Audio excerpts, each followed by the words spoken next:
holqa irraa kun sababa baay'ee gaffagaachuu irraa kan ka'e deeggarsa meeshaa dhabuutiin hanga inni fagaatu deemuu dadhabnee deebinee jirra. Ashama harka fuunee akkam jirtu jecha har'a aanaa Baddannoo magaalaa Baddannoo Dunquuqoo ganda Labuu bakka jaamtu jirra. Holqa Abbaa Abdallagaa Abbaa Abdallaa akkuma wajjin jiru kana. Holqi isaa kun dirruma ooluu isaa keessatti kan argamu yommuu ta'u gubbaan isaa cufamee haala gartan kanaan cufaa ture. Keessi isaa baay'ee gaffagoodha.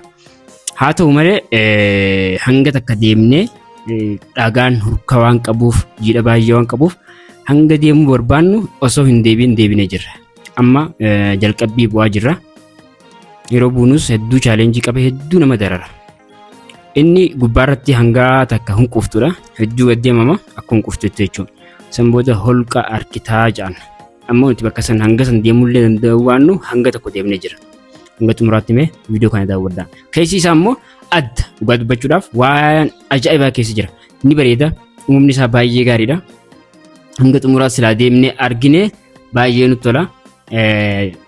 Sababa deeggarsa meeshaa dhabuutiin hanga xumuraatti deemuu hin dandeenye. Kun hanga nuti deemne walakkaa isaati. Haala kanaan bareeda dhagaan.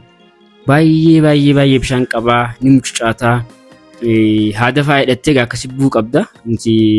Wanta barbaachisu hin qabatin sababa dheenyeef milkaa'uu hin dandeenye hanga barbaachisu. Lala gizee jalaalu waraabnu viidiyoo rabbi. Kun lala iddoon isaa asiin gaffagaataa jechuudha. As kana yoo gaddabarte holqa guddaa akka manaa seenta. Kana gaddabaruudhaaf immoo daftuun hedduu mucaatti wanta qabatan hin qabu.